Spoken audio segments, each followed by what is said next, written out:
Hello everybody, welcome back to my television review series. Today we'll be discussing Mayans Season 4. So I've been converted. I'm trans streamer. I went from Netflix over to Hulu, which Hulu seems to have seems to be the exclusive streaming service for FX. There's a bunch of series on there I like. Like I said, my crime comparison shows, we've talked about Mayans Season 1 and 2. So there's going to be breaking down Season 3, and I realized I'd already seen Season 3. Must have just had DVR at Grafton Park at the time and just watched it as it came out on FX. So, rewatched a couple episodes of Season 3, realized I'd already seen it, and then went to Season 4. So you know what we'll do, I'll give you my overall grade and impressions. Then if you have not seen the series and would like to, you're going to want to shut off the video because we'll be discussing plot development and characterization. And we'll be discussing any major themes. So again, an FX original streamed on Hulu. The overview says, and this is like a sequel or prequel, or this has intimate relations to Sons of Anarchy, which is also on FX, which came out previously. You can certainly watch Mayans as an independent series, but definitely some plot relations to Sons of Anarchy, which I thoroughly enjoyed all 7 seasons of that show. So Mayans MC follows the life of Ezekiel Easy Reyes, a newly patched member of the Mayans MC charter on the California-Mexico border. Once a golden boy with the American dream within his grasp, Easy and his brother Angel are closer than ever after uncovering the truth behind their mother's murder. Faced with carving out a new identity for himself in a small town, Easy's need for vengeance drives him toward a life he never intended. Meanwhile, their father Felipe struggles to reconcile the choices he and his sons have made.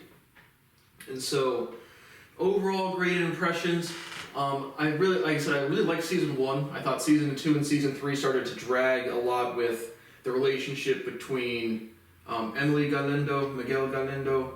Just that relationship was straining for me. The relationship between Easy and Gabby was straining for me. The relationship between Coco and Letty was straining for me. And what the other one? Oh, Felipe and his dead wife, just having scenes about talking to his dead wife type of deal. So again, a lot of insecurity in the characterizations. I actually thought Season 4 pulled it around a little bit. I don't exactly remember, again, I watched these seasons a couple years ago, so a little plot might not have complete continuity with the plot development from going from Seasons 3 to Season 4. But I thought there was less insecurity. So I don't remember what I gave them. I don't even know if I graded them on the A to F scale like I've been doing. But I think I would have given Season probably 2 and 3, probably the B minus range, the lower end of entertaining. This one would bump up to the B plus range. If they could have had a couple less scenes of, again, just broken relationships, it would probably have been an A minus. But I thought in crime drama, shoot 'em up bad guys, motorcycle club, this bad guy goes to this bad guy, and that guy gets mad about that thing, and they go over that guy. As TV entertainment, I thoroughly enjoy it. So, a couple less insecurity scenes that would have been in the A minus range. Definitely recommend this season and the show all together. Again, just for crime action drama, I think it's fun. I think the plot moved and developed well. I thought some of the relationships were better, even if not super novel or unique. So that is my overall grade and impressions for Mayans Season 4. If you have not seen the show and would like to, shut this video off now because we'll be discussing the plot development. So Season 4 starts off, Season 3, they try to blow up. Again, you have the Mayans MC, which is the founding charter of a motorcycle club in California. And so they're trying to reconcile power. Bishop is the president of the Santo Padre charter. And they make a power play against this guy named Conche. And they basically try to blow him up. And they fail at blowing him up, so all the other charters know that these dudes try to take over. So now Season 4 opens up and they're all banging at the Santo Padres clubhouse. They've got these big metal gates and they're all banging on there like, uh-oh, what are we gonna do? Big firefight's coming. So that ensues. We start off the season with a good firefight amongst a little Civil War action amongst the Mayans Motorcycle Club. So they're shooting it out. And basically the Santo Padre crew has a lot less people. They're taking some guys down. We've got the 223s flying, we've got the 38s, the 45s, the 12 gauges. They're all flying. But it's a big shootout scene. You meet a dude, Manny, from Yuma, the Yuma charter. Easy's up there on the clubhouse shooting down at people. They're all trying to break in. and Manny gets up on the roof and tries to stab him or shoot him or something, but they like wrestle, or then Easy stabs Manny and throws him off the roof.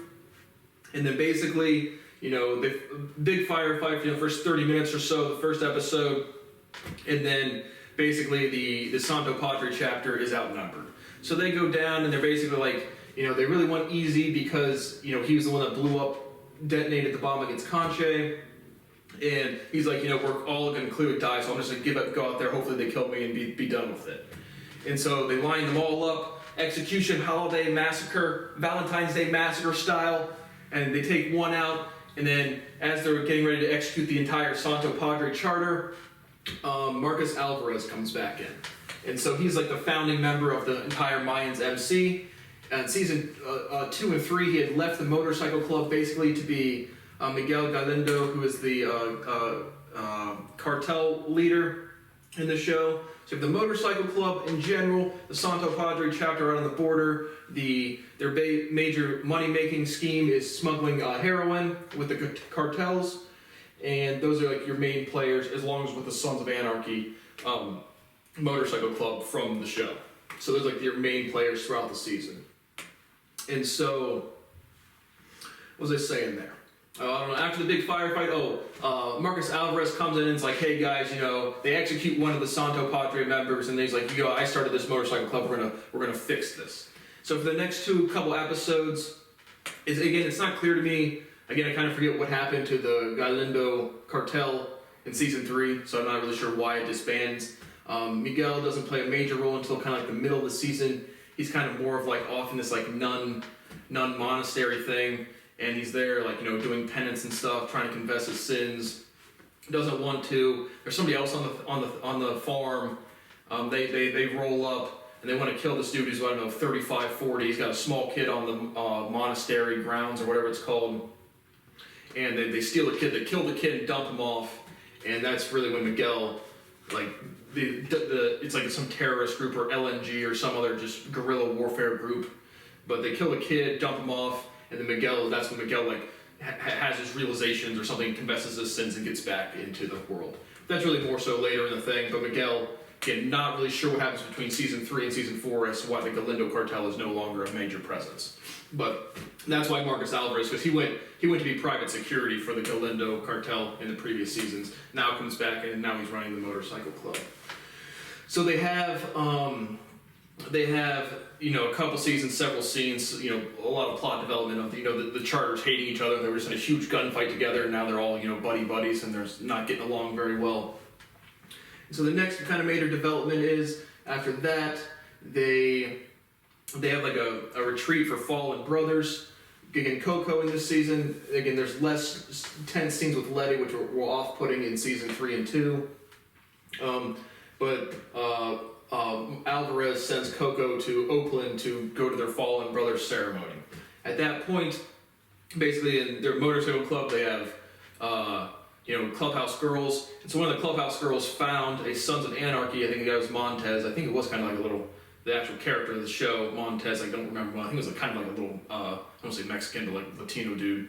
But for the Sons of Anarchy, the chick in the Mayans clubhouse finds his cut in the barrel where his body was buried and takes it to one of her friends or somebody that she's owes something to in Sons of Anarchy. And so they decide that they're going to pull up on the Mayans, remembrance of their dead, Dias de los Muertos, but not really, not actual Halloween or Day of the Dead, but just like the remembrance for their past brothers. And so the Sons of Anarchy shoot that up. And so that kills Coco. And so Coco had a girlfriend, Hope, who he rescued from Meth Mountain, who was struggling with drugs. She, again, she had more insecurity in her characterization, but she doesn't play a super major role. But Coco gets hit in that drive-by. And so now the Santo Padre chapter finds out about that, and now it's going to be total war against the Sons of Anarchy. So they do that. They're just killing a bunch of scenes of killing this guy, killing that guy, killing that guy. They go to basically kill I think it was Packer, just the head of the Sons of Anarchy in the season. They go to kill him. Basically, he's got colon cancer or some sort of cancer. So they go into the hospital ward just to literally kill as many as they can. And they're going up to going to get on the elevator to go up to his room, and right as they're going to get on the elevator, they're coming down. He's scrambling for the weapons, pop, pop, pop, pop, pop. It looks like they kill a lot of them. They don't end up killing Packer in that exchange, but they certainly look like they kill some of the Sons of Anarchy in that scene. But they're running out, and as they're running out, a police guard officer fires a bullet either at them or in the air, and Angel turns around. And at the time, the three that go, it's Easy, Angel, and Manny, who now, again, Manny and Easy were fighting it out in episode 1, but they kind of get along well and both murk the ops together. They bond over murking the ops.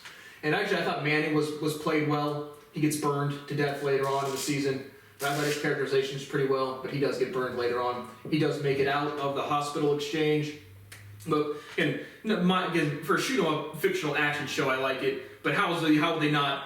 So what happens is he shoots the police officer. Angel shoots the police officer. He dies, and since season 3, basically Felipe, their father, had sent Gabby, Easy's girlfriend, away.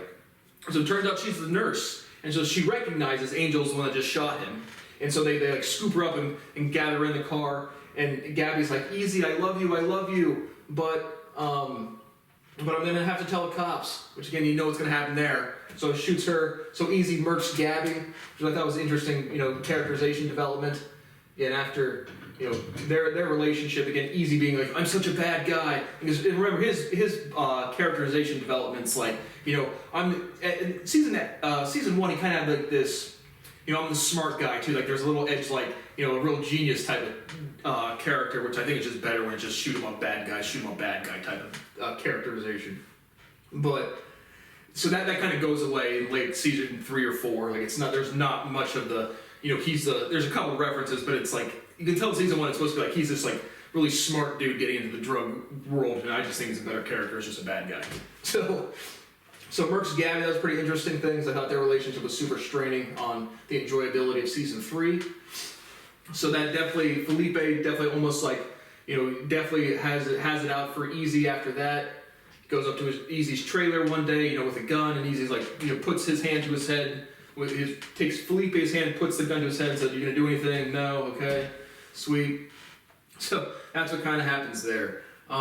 Easy gets another girlfriend. I don't catch her name. I couldn't pick it out on the character list. Angel this season, he's got some interesting things. So he has a kid with, I think it's abuelita. I think that's the Spanish I'm picking up of what they call her. But I know abuela's grandmother, so I don't know, like little grandmother maybe. That's what it strikes me as. But just like the female head of the rebel group. Of all the people that are affected by the cartels coming back and killing the cartels people and stuff like that. It's like a militant vigilante group. So she was away at prison something. She has a kid with Angel. She kills. There's minimal. Potter was a bad character in season 3. There's minimal interaction with him, which I enjoy. His characterization did poorly for me. But I think Linares, there's a female FBI agent. And she's basically taking care of the kid that Angel and Abuelita had. And so Abuelita pulls up, stabs her, kills her and her family, and takes the baby back. So Angel's dating a girl named Stephanie. She gets pregnant. She has a stillbirth, or again, she hemorrhages and the baby is not viable, the baby dies. And so in one night, their relationship strains and breaks up throughout the season. So the day that Stephanie goes in to have her baby, not be viable and dead, I forget exactly what happens. He goes to, so after Coco gets killed, he goes to comfort and tell Letty, which is his daughter, and then Letty jumps onto him, so Angel and Letty hook up, and so then he gets drunk after Stephanie dumps him and the baby's dead, and goes trying to hook up with Letty again, and Letty's like, definitely not doing this again, and where's their other brother comes in? I think it's Gilbert Lopez. I believe it's just another big dude in the club. I think that's the character's name. They don't say it much. But he beats up Angel a little bit. And then literally the next scene is Angel going back home, and Abuelita's there with the kid. So she had like 3 different girls in like the 3 straight scenes, which was I thought was actually fucking comical. But didn't take away from like the serious tone of this show. So that was a funny plot development. throughout the season, again, they kind of like think Miguel is dead. So again, I'm not really sure what happened in season 3 that I'm forgetting. Emily's on the run throughout the season, trying to stay away from Miguel. She takes the kid that her and Miguel had together. In season 3, Miguel like seriously contemplated killing Emily, poisoned her drink, pushed her down in the tub, and after about a minute decided he didn't want to kill her, pulled her out, and then Emily realized that, gave her, had one of Miguel's security guards give Miguel her wedding ring in the pills from her prescription, letting him know she knew what happened. So she's on the run through most of the season, gets caught. One time by police, basically questioning. In season 3, Easy and Emily dated in the past, so they have history. You learn Miguel is also related to Angel and Easy, which I'm not sure if that was unique to season 4 or not. But basically, you learn Felipe, Miguel, and Angel and Easy are all like stepbrothers. So that's really what's going on with them. Hank is another muscle glue. He gets shot in the initial interaction, so he's kind of on a cane throughout the thing. Nestor, who was like the main enforcer for the Galindo cartel, he now becomes a prospect at the motorcycle club. So when they're doing the war against the Sons of Anarchy, he gets respect from the brothers, and you can kind of tell it's like, yeah, I was the main enforcer for the cartel, dude. Yeah, I can go catch a body over here, brother. So I like Lester's character. Creeper and Katie. Another tatted up dude. He basically gets Creeper at the very end of the season goes down for a bunch of murders. Again, this isn't in order. I just watched it, but I'm just a lot of plot developments, so I'm definitely not in order. I didn't write anything down. So he basically starts dating this girl who calls herself Cody. Her real name's Katie, like the character in the show, and she's a police officer, a federal agent trying to get back on her career. So basically, sets up Creeper, gets him on a bunch of things, and Creeper, takes the fall for his brother, takes the charges for all of these murders that have been going on. And so, like the shootout in the hospital with Angel, it's like, clearly, this is modern day, they're gonna have cameras. It's not like scooping up Gabby and then killing her over here is gonna like really take away the cameras everywhere in a well-maintained hospital. So, but again, it didn't take away from the entertainment value of the show. Conche, so when they go to war on the Sons of Anarchy, Easy kills Conche on purpose. Basically, Conche tells Easy, like when they're beefing or trying to get when Marcus Alvarez is trying to get the club back together or on the same page, Conche says, Easy, you try to blow up my kid, you're a walking dead man. If I catch you slipping, I'm going to kill you. When they're killing the Sons, they're alone in a room, and Easy says, caught you slipping, Conche, and shoots him in the head. And Angel sees this. So Angel sees Easy kill Gabby. Angel sees Easy kill Conche. Nothing is manifested out of the club from that much. There's some rumbling going on. After Coco dies, Hope goes back in the street. Her and Letty bond a little bit. Stephanie's pretty much out of the scene. She leaves. Anything else major in the show? Just look through the cast list. Anything else pop out? One of the is funny to see after watching the All American show that the coach Montez, Antonio Pena, is in the show. So that's kind of cool to see her in a different role. Even though this show came out before I watched All American, but kind of at the same time. It's just funny to see the same actors and actresses in completely different roles. Louis, he gives Letty a car. I think I got the major stuff. It was really just the major shootout in Civil War at the beginning, and then warring with the Sons. Throughout the thing, Easy gets promoted to vice president, and at the end of the season, Marcus, the founder of the club, is like the well-respected elder. He wants peace. Easy wants war, and so they do a kill switch. Basically, you can just vote out the president. So they do that.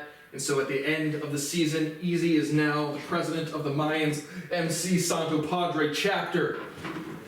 Got a lot of bodies, probably some more I'm missing throughout here.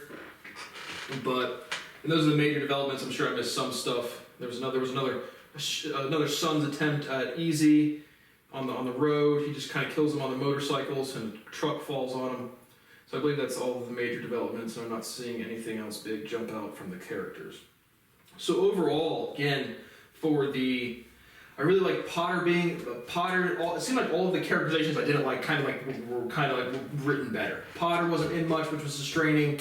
I told you the strained relationship at the beginning. All of them seem to do a little better. There was a couple less scenes of Felipe Reyes talking to his dead wife, or Felipe Reyes and Easy being like, I'm a monster, I'm a monster. It's a shoot 'em up motorcycle club show. Like, just go shoot more bad guys. So, with a little less insecurity would have been in the A range. Definitely thoroughly enjoyed it. I saw, whenever I watch these things, after the whole season's out, I always look to see if they've renewed another season as a good, just get general gauges. What did the whole audience, the whole species think of the writing? So this has been renewed for season 5. I certainly will be watching that one. And I thought this was a step up from season 2 and 3 as well. Oh, phone's on. Oh, cool. An email from this random stuff. Cool beans. So, and also throughout the season, Dita Galindo, remember, Easy choked her out. So that's kind of when Miguel confronts Felipe, and that's when you learn that Miguel and Easy and Angel are all kind of like stepbrothers. And so I forgot some of the stuff from season 3, but thoroughly enjoyed it. So the action was good, a little less insecurity, and I thoroughly enjoyed it. And so, like I said, Hulu's got the FX, so it's got Snowfall, which I'm a season or 2 behind on. I'll probably watch that one next, and then as well with Animal Kingdom. So both all crimes that I thoroughly enjoyed in the B, in the high B to low A range. So we'll definitely be following up with those shows. I'll do Snowfall next, so I can figure out which season I haven't seen. So thank you for watching my review of Mayans Season 4. See you on the next one.